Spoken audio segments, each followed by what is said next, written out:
Welcome back to Heart Starts Pounding, a podcast of horrors, hauntings, and mysteries. As always, I'm your ghost, Kaylin Moore. A few months ago, I was lucky enough to take a trip to northern Italy. And usually when I travel, I like to talk to locals just to get a better sense of the area. And when I do this, I like to ask them for scary stories they grew up with. But recently, I found that people will offer me these stories without me even really having to ask. I think we as people just really like telling each other the craziest stories we've ever heard.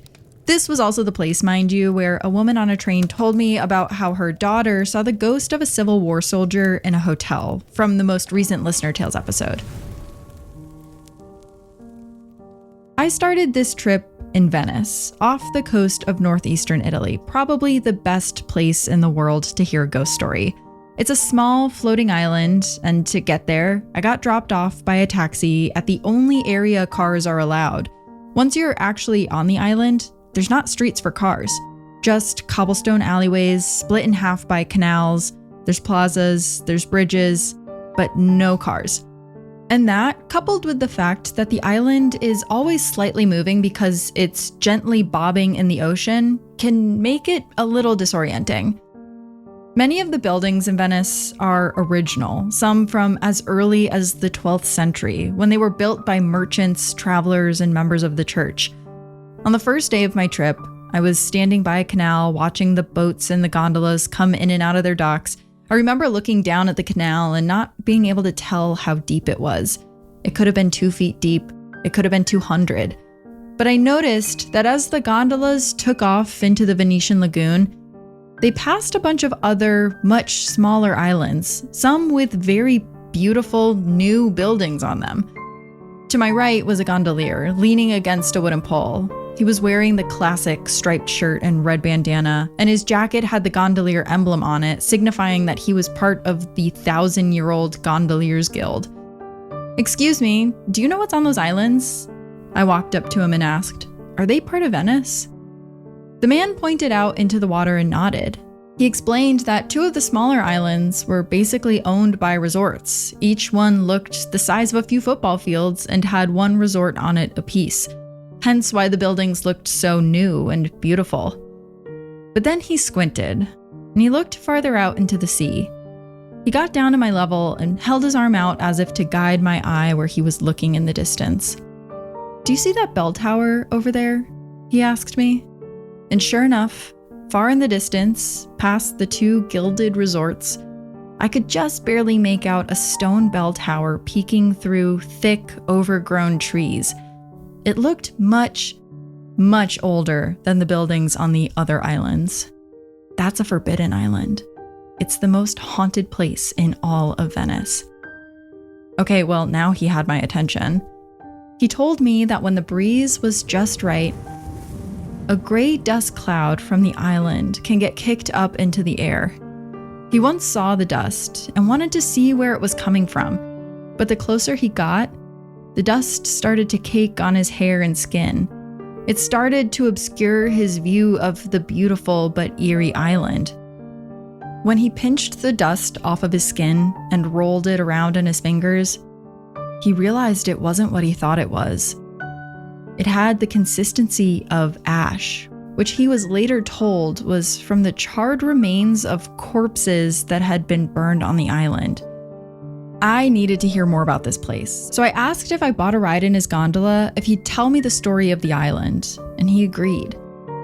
So today, I want to take you with me on a trip to northern Italy and tell you some of the scary stories as I heard them from the people who know them best. Our first story is going to be about the most haunted island in Venice. And our second is going to be about an unspeakable crime that happened just outside of Verona. One that set off a chain of copycat attacks by teenagers. But first, I want to talk about Jinx. Jinx is the mascot for our Rogue Detecting Society, the friendly ghost with headphones you may have seen on the website or the new Rogue Detecting Society stickers. Thank you to everyone who's been scooping those up and the whole sticker pack. I'm so excited to see how you use them, so please tag me. If you want to see what the stickers look like, check out shop.heartstartspounding.com. I'll link it here in the bio too. Remember, if you're a patron at the $5 tier, you'll get a free Jinx sticker when you hit your third paid month and discounts on any other orders. And of course, anyone listening can purchase stickers from the Heart Starts Pounding store at any time. Now, last week I shouted out a new listener review, but today I wanted to call out a review from an OG listener. Cheyenne Marie B on Apple Podcasts said, "Love, love, love. I am hooked. I've been listening for almost 2 years now and I cannot get enough. Every show is captivating." 2 years is basically the entirety of Heart Starts Pounding's run, so thank you for sticking around, and thanks to all of the OG listeners listening today. If you're new here, welcome. We're here every Wednesday around 10 p.m. Eastern Standard Time or 7:30 a.m. on Thursday if you're listening in Mumbai or elsewhere in India, which I know quite a few of you are. Now, we're going to take a quick break, and as always, listener discretion is advised. The local saying goes, when an evil man dies, he wakes up in Poveglia. It exists like some stage of purgatory, a place where the living once were and the dead remain. To be on Poveglia Island, the island that the gondolier pointed out to me, is to have 1 foot in our world and 1 foot in the next. The island is in the South Lagoon, halfway between Lido and Venice. It's said that the first people to ever live there took refuge around 420 AD to escape military invasions on Italy's mainland. Records from the year 800 showed that these refugees were mainly from cities like Este and Padua. The island's inhabitants lived in the small community on an island the size of 14 football fields for hundreds of years, until they were forced back onto the island of Venice, leaving the place abandoned. Over the following years, Italy was bombarded by the plague, first in the 1340s and then in the 1630s. I mean, you've heard the stories. The dead piled up in the streets because graveyards were full, their faces and lymph nodes black and bulbous. It's said now that as you walk around the island of Poveglia and hear the dirt crunch under your feet, that up to 50% of what you're stepping on is ash from the bodies of those killed by the plague and rushed out of Venice to be brought to the island. Crematoriums were set up to burn bodies so quickly that sometimes the infected weren't even fully dead as they were loaded into the fires. But you would only know that once you heard their screams. With nowhere else to put the remains, they were mixed in with the dirt around the island. So if you're brave enough to walk around Poveglia, it's rumored that you may find a stray bone protruding from the ground, especially if you find the remains of a giant community garden that was built in the 18th century. Once people re-inhabited the island after the plague died down, not knowing the extent of the casualties, they built their garden directly on a graveyard. I couldn't tell if the gondolier was pulling my leg as he told me all of this, but he may be right. When I was looking up the island on my own, I came across a National Geographic article that estimated 100,000 bodies were buried on the small island. That's 100,000 people, again, in the area the size of 14 football fields. Some estimates claim it's as many as 160,000 people. The gondolier told me he had heard the story of a man named Giovanni, a cold cuts delivery man from Venice who knew about how haunted the island was all too well. His father would take him fishing near the island when he was just a small boy, and he always got the sense that something evil had happened there, and he was entranced by the mystery of the island. So when he got older, he decided to sneak over, and he spent 2 weeks living amongst the decay. In 2014, he told an Australian reporter about his experience. He said that on the island, he felt like there were 3 main spirits that were interacting with him. He called them Paolo, Marco, and Giorgio. Giorgio was friendly, he remarked. Marco would push him around and he seemed mean. But Paolo was the bad one. It was like Giovanni could feel Paolo's aura, and he knew that he was a bad person in the time he was alive. But he also got the sense that Paolo had been a doctor there. Paolo most likely was not a plague doctor back in the day, the gondolier told me. Who was he then? I asked. Well, the gondolier said, there's a legend about another doctor that lived on the island. On Poveglia sits a few brick buildings that have seen better days, including the bell tower I could barely make out from the docks.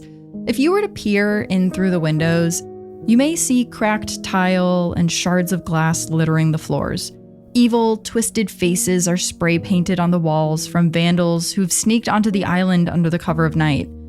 Parts of this building were constructed in 1814, when Poveglia was turned into a naval medical base. Cases of the plague were still treated there at that time, though there weren't many. Today, these buildings are still there, but they're dilapidated. They have collapsed terracotta ceilings and mud-plastered floors, every inch overgrown with ivy and rust on the rogue items like bathtubs, molded tiles and shower curtains, hospital beds and surgical tables. The lush greenery is wrapped with poison ivy, rats, as well as scores of rabbits, lizards, millipedes, and blackberry barbs. Asbestos is caked onto some walls. When Giovanni told the Australian reporter about the ghost of Dr. Paolo, the reporter actually went out to these buildings to stay the night and was overwhelmed by the feeling of decay and death. The reporter actually snapped a photo of a hospital bed that was left in a chapel on the island and was all the way to the left of the room. In the morning, as they were walking out, they noticed that the bed moved without explanation all the way to the far right. It was terrifying. But in one of the photos that was captured is a plaque that commemorates the mental asylum that used to be on the grounds. And that's where the legend of Dr. Paolo comes from. The gondolier got really serious at this point.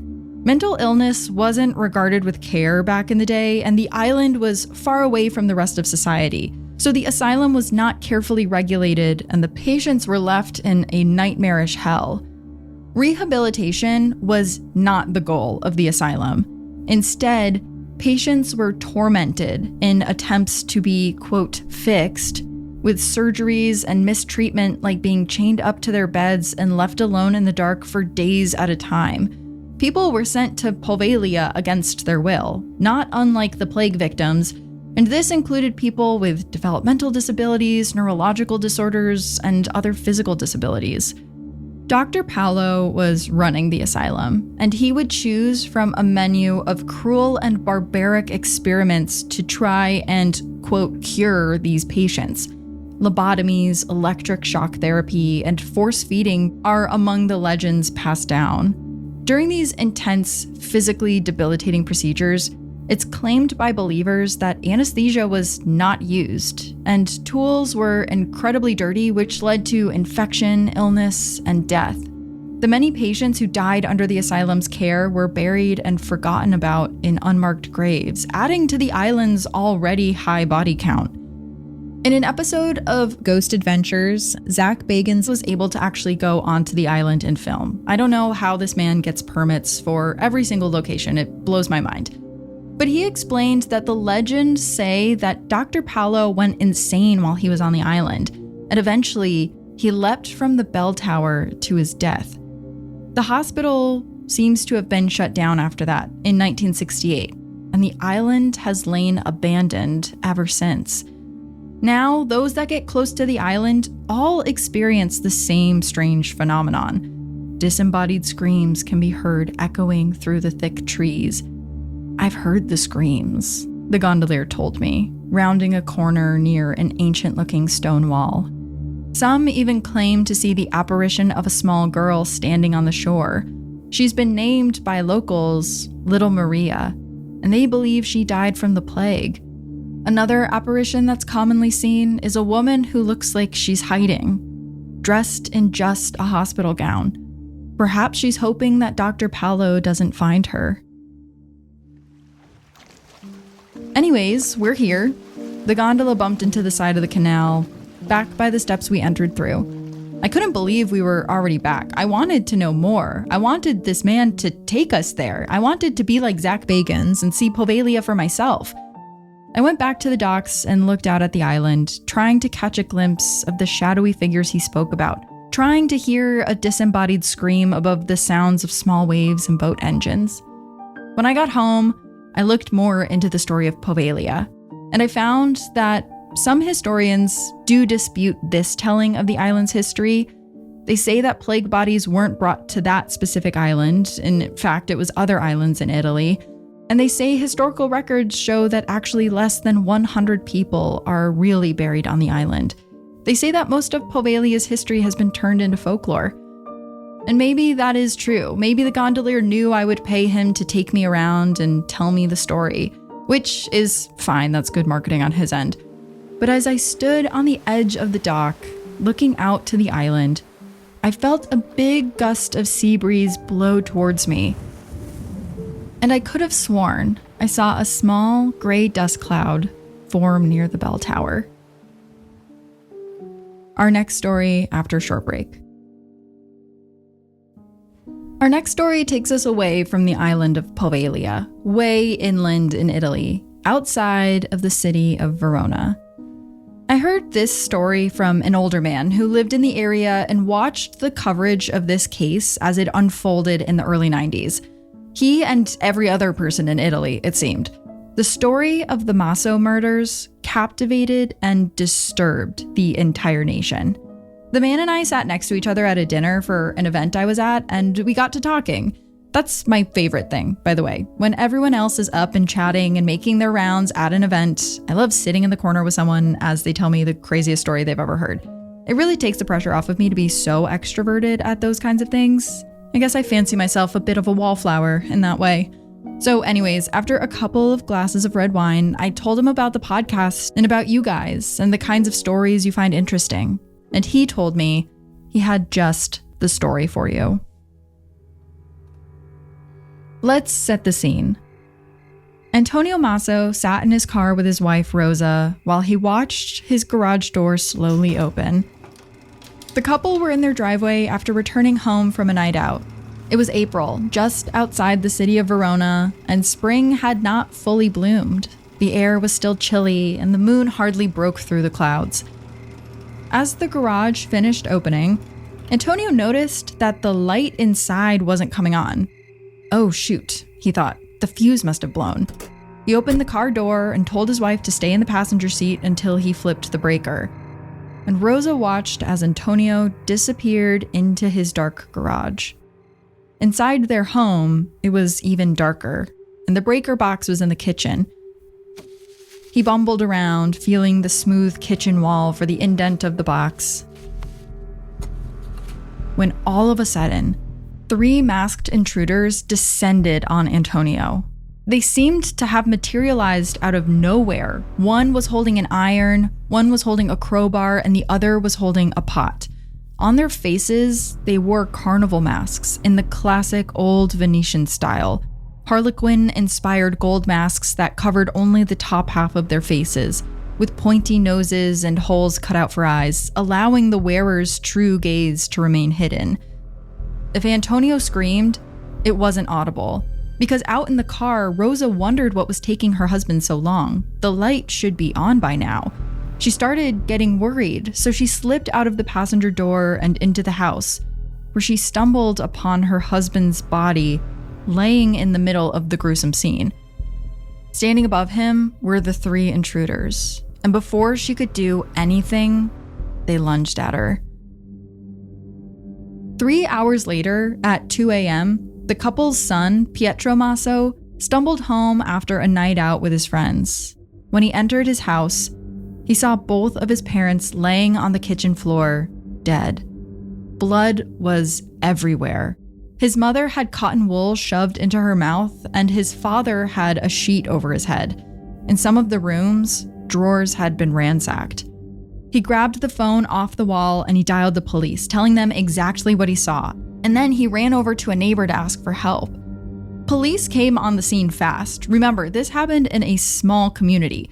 Violent murders like this were not common. And when the police arrived, they saw that the scene was somehow even worse than what Pietro described. It was clear that the couple did not die immediately after being struck. It looked like both of them were also suffocated, as if the blows did not do the job. Pietro was there walking them through the house and chatting with officers. He told them he figured it was a robbery based on the fact that some of the drawers had been opened and emptied. But there was something about that theory that didn't sit right with the police. There was something about all of this that didn't sit right with the police. First and foremost, they had never seen a thief that opened and completely emptied drawers while looking for valuables. Typically, when they were investigating robberies, they found that the drawers were opened and rummaged through as intruders looked through the contents. But dumping things out on the floor was atypical. And they also felt like something was off with Pietro's demeanor. While he sat and chatted with the police, they couldn't help but notice how nonchalant he seemed about the whole thing, which was surprising considering hours ago he walked in on the gruesome murder of his parents. And it's not long before Pietro's two sisters realized that nearly $20,000 in today's US currency is missing from their parents' bank account. And so, Pietro is brought in for questioning, but he insists he had nothing to do with the murder of his parents. But the more he speaks, the more he contradicts himself, and the details of his story keep changing. Eventually, after 2 days of interrogation, Pietro breaks down. He admits that he and 3 of his friends are responsible for the deaths of his parents. Why would he do that? I asked the man. Well, back in the 80s and 90s, there was a kind of mania that drove a bunch of young adults insane, including Pietro. He took a long sip of his very full wine glass and continued. Pietro was born in 1971 to Antonio and Rosa Maso. He had 2 older sisters, Nadia and Laura, and the family of 5 lived outside of Verona, located in one of the poorest regions in Italy, Veneto. But something interesting happened when Pietro was born, and this is what the man claims infected the youth with a form of insanity. He told me that Veneto went through a huge economic boom in the 1970s, while the rest of the country was plunged into economic turmoil. A series of advancements in agriculture and industry left the general population of Veneto richer and more employed than other people throughout Italy. It was believed in Italy at the time that this generation of kids who were born into wealth from parents that used to be poor had evil tendencies. It was as if the wealth was corrupting them. Pietro's father really benefited from this time. He was a once poor farmer who made a lot of money during the boom and enjoyed spending it on his family. And since Pietro was the baby, he seemed to be spoiled the most. Eventually, when Pietro was old enough, he enrolled in agricultural school himself to follow in his father's footsteps. But he found school to be a waste of time, and he very quickly dropped out. He tried seminary, but he was expelled, and he was also discharged from the military shortly after for schizoaffectiveness. Symptoms of schizoaffective disorder can be delusions, hallucinations, mania, or depression. It can vary from person to person, so it's unclear exactly what symptoms Pietro was suffering from at the time, but he was deemed unfit for military service. So while his sisters left the house to find work and get married, 20-year-old Pietro moved back home. And instead of trying to figure out what to do with his life, he devolved into complete hedonism. He started buying designer clothes, going out to the clubs every night. He started taking ecstasy and doing an amount of cocaine I can only imagine would kill most people. All of these pursuits were financed by his parents. Pietro also developed a cult of personality with younger guys who admired his lavish lifestyle. They were 19-year-old Giorgio, 18-year-old Damiano, and 19-year-old Paolo. Each time Pietro saw these guys, he had a different girl on his arm or a different pair of expensive shoes. The young guys all wanted to be him. But his parents were not as excited about this lavish lifestyle. They enjoyed spoiling their son, but This was getting out of control. Everything he wanted, he would buy. And the family started arguing constantly. And that's when Pietro decided that his whole family had to die. That way, he could have his inheritance and his sister's in peace. The original plan was to kill every member of his family, and it went as follows. He was going to place 2 gas cylinders in the basement of the house that would slowly leak. And then he would program an alarm clock so that a noise would activate disco lights that he set up. In this plan, turning on the lights was supposed to ignite the gas that had dispersed in the room. Pietro also had filled the chimney with clothes so that the gas wouldn't be able to escape, and that would cause an explosion. But the man said that Pietro was too much of an idiot to execute a plan that complicated. He couldn't figure out how to remove the knobs of the gas cylinders, and then his mother found them in the basement.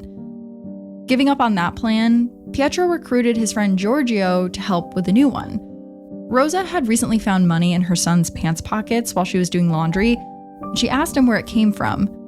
She knew that Pietro was not working, so she worried that having that much cash meant that he was involved in something sketchy. But he told her that the money was from commissions he was owed by a car dealer, and to prove it, he was going to bring her along to the dealership so she could see that he was telling the truth. But in reality, Giorgio was going to be hiding in the car with a hammer, so once she stepped in, he was instructed to hit her from behind, killing her.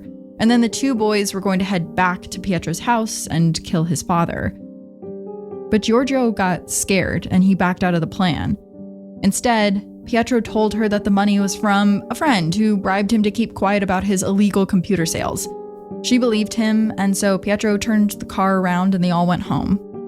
After these 2 failed attempts, Pietro asked for a loan of about $20,000 in today's currency so that he could buy a new car, which his parents denied. Really, he needed this money to help Giorgio, who was in debt with his bank for that amount. He had squandered the money on nights out, fancy meals, designer clothes, and, I cannot stress this enough, an insane amount of cocaine. So Pietro went ahead and just stole this money from his parents by forging his mother's signature on a check written out to Giorgio. And this puts a ticking clock on Pietro's plan, because he felt like he needed to kill his parents before they figured out about the missing money. So on April 17th, 1991, his parents were going out for the night, and he asked them to come back by 11 p.m. While they were out, he unscrewed the light bulb in the garage so that his father would come inside and check the fuse box. Then, he and his friends hid in the house wearing carnival masks and holding different household items that they would use to bludgeon the couple. Both of his parents were alive after the bludgeoning, so Pietro instructed the group to hold a sheet over his father's head until he stopped breathing, 53 minutes after the initial attack, and then they shoved cotton wool down his mother's throat so she would stop breathing as well. And after that, they went out to the club. More after the break. Prior to their trial, Pietro, Giorgio, Damiano, and Paolo all underwent psychiatric evaluation, which determined that they were mentally sound and culpable for the crime. Pietro was advised by a council to renounce his portion of the inheritance, and because of that, he received a lesser sentence of 30 years in prison. Giorgio and Paolo received 26 years, while Damiano was only sentenced to 13 years because he was a minor at the time the crime took place. What's really crazy to me, though, is Pietro became a rock star, the man told me. He said that Pietro inspired a bunch of other kids to kill their parents, ones that also had gone mad from their wealth. And the man was kind of right. Once Pietro was in prison, he started receiving fan mail from other young adults around Italy saying that they too wished they could have killed their parents, and that they understood why he did what he did. Some even called him brave. Pietro's story caught fire in the Italian press, and people could not get enough of the updates on the case. One Italian paper I read referred to him as an unscrupulous dandy, and I am begging you guys to please start using that as an insult. Not long after the Maso murders, a teen boy in Lazio, Italy, south of Rome, killed his parents. And another boy in Verona hired some friends to kill his parents for not telling him he was adopted, but they backed out and told the police. I found a statistic at the time that said 30% of Italian men aged 29 still lived at home with their families at the time. I can only imagine the number is higher the younger you go, but 30% of 29-year-olds is a lot. So it caused immense panic throughout the country. Parents were looking at their children with suspicion, while some children looked at Pietro with admiration. But Pietro was not the first person to commit this kind of crime, and he himself may have been inspired by the Menendez brothers, who, 2 years prior, killed their parents with shotguns in their Beverly Hills home. At the time, they looked like greedy rich kids eager to get their inheritance. However, now we know that those boys may have been afraid of their father's abuse. Pietro's motivation always just remained financial, though. He never even tried to hide it. When asked directly why he murdered his parents, he would always talk about what he had to gain financially from their deaths. When on the stand at his own trial, he said, quote, "We did it for the inheritance, so we could buy more expensive cars and clothes." Eventually, Pietro was released from prison in 2013 after only serving 22 years of his sentence. 3 years after that, his sisters claimed he began harassing them for the portion of the inheritance he believed he was owed. He told them he was, quote, "finishing the work he started 25 years ago." The following year, he was admitted to a psychiatric clinic for undisclosed mental disorders and cocaine addiction. I asked the man if he really believed that wealth had infected the minds of young people and drove them to kill their parents. The only god in Veneto was money, he said. People would go to church, but they were worshiping clothes and cars. Their values were all messed up, and that's why the kids all went crazy. Maybe Pietro had been driven mad by his family's wealth and lack of values, or maybe he was a mentally unstable kid with a drug problem. But the people of Italy seemed to think it was the former. I have a feeling it was a mix of both. So, those were the two stories I heard on my travels, as told by the locals. I hope you enjoyed them, and if you have any trips coming up, you can send me the stories you hear on heartstartspounding.com. We're actually off next week, so if you've been wanting to catch up on the Dark Summer series or other older episodes ad-free, now is a great time to check out the free trial on Patreon or Apple Podcasts. We also have our August bonus episode on the scary history and ghosty stories of specific games like Bloody Mary. And when I come back, I have a more current episode that I've been working on for a few months. A true and tragic story that took me down a lot of rabbit holes. And until then, stay curious. Heart Starts Pounding is written and produced by Kaylin Moore. Heart Starts Pounding is also produced by Matt Brown. Additional research by Marissa Dow. Sound design and mix by Peachtree Sound. Special thanks to Travis Dunlap, Grayson Jernigan, the team at WME, and Ben Jaffe. Have a heart-pounding story or a case request? Check out heartstartspounding.com. Until next time, stay curious. Ooh.